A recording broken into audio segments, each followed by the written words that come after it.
Africa Investor Today is proudly brought to you in association with Petro SA and Afrexim Bank.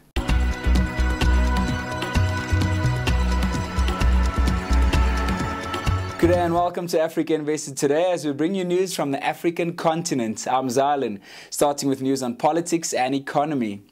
The Southern African Development Community is scheduled to hold discussions with Zimbabwe's President Robert Mugabe and Prime Minister Morgan Tsvangirai on Thursday. SADC is on a fact-finding mission to ascertain the causes of the deepening political rift in the unity government. Prime Minister Tsvangirai's movement for democratic change disengaged from the unity government after accusing Mugabe's ZANU-PF of persecuting its members. Foreign ministers from Zambia, Angola and Mozambique representing the SADC Troika will present a report to the regional body after the discussions. Polling for Mozambique's presidential and parliamentary elections ended normally at 6 p.m. on Wednesday, as scheduled, with a larger turnout in most parts of the country, despite minor disturbances at some polling stations. The results are expected to be announced within 15 days after the polling.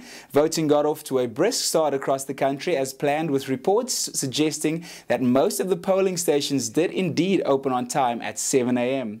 Unlike previous general elections, polling took place on one day and not two. There are also 3 ballot papers for the presidential, parliamentary and provincial elections, whereas in the past there have just been 2. South Africa's trade with other African countries have risen almost 7-fold in the last 15 years, and although the trade balance was still in South Africa's favor, there had been an increase in imports from other African countries. Deputy President Kgalema Motlanthe said on Wednesday in a pre-recorded statement at the African Dialogue Conference hosted by the Department of Trade and Industry in Johannesburg. Motlanthe noticed that the increase in imports from Africa was an encouraging development for inter-regional trade. With that, we take a break. We'll be back after the break. Redefining energy means redefining life. At the Petroleum, Oil and Gas Corporation of South Africa, our commitment to greater innovation and greener fuels has made us pioneers in the field of gas-to-liquids technology. It has also earned us worldwide recognition for producing the cleanest fuels through environmentally friendly processes. That's how we've become the international leader in diesel technology. Through pure innovation, pure energy, pure brilliance.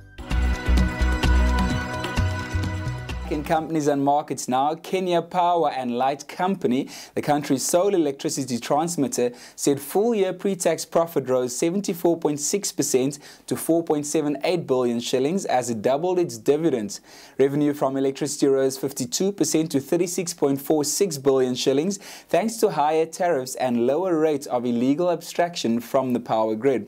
Transmission and distribution costs rose to 13.57 billion shillings from 9.62 billion. The latest figures include extra provisions for bad and doubtful debts, as well as higher maintenance costs. SAB Miller has committed to investing billions of rands in Africa in a bid to ensure that it benefits from continuation of the strong growth that the continent has delivered for much of the past decade. Mark Bowman, the managing director of SAB Miller Africa, said yesterday that the capital expenditure on the continent was budgeted at $370 million this financial year.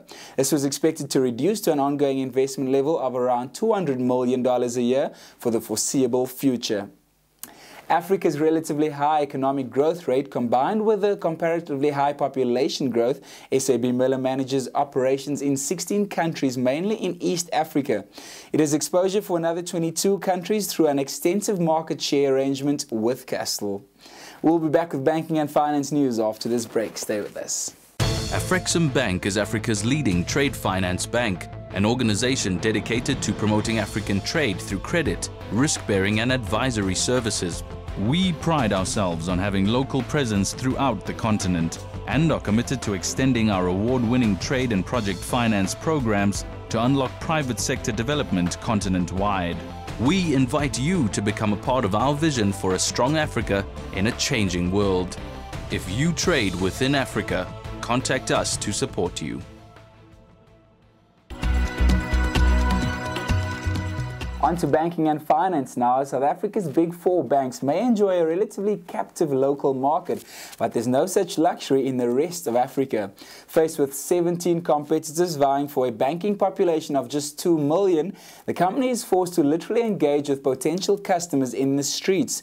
Even its advanced mobile and internet banking technology platforms fail to drive client acquisition. Sean Naidu, a branch manager at one of FNB's 3 Zambian outlets, said the bank had been forced to review its price structure as other banks either offered favorable monthly once-off charges or were seen as having more transparent fees.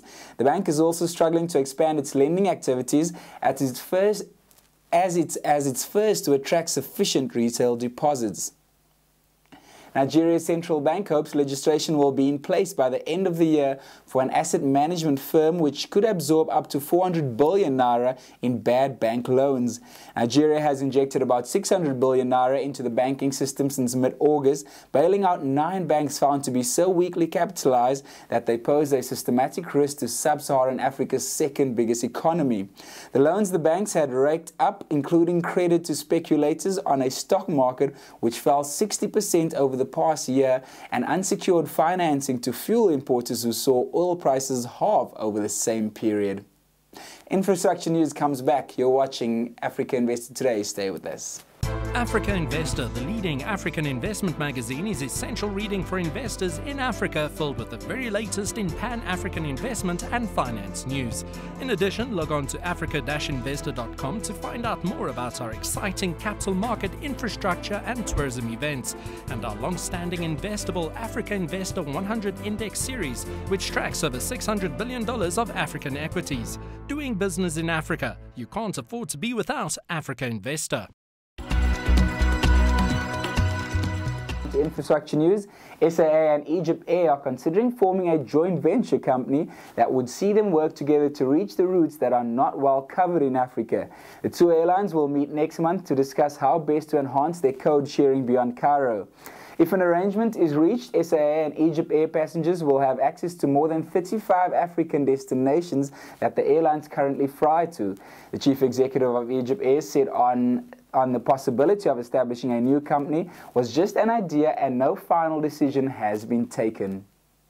Ethiopia set aside $987 million to build new roads and upgrade dilapidated ones during the 2009-2010 financial year. The Ethiopian Roads Authority has said the landlocked country has spent $3.6 billion over the past 10 years on building 101,359 kilometers of asphalt and gravel roads, with just over a third of this provided by the International Development Agency, the European Union and Japan.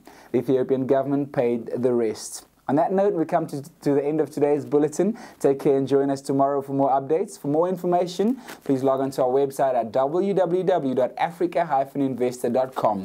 Goodbye.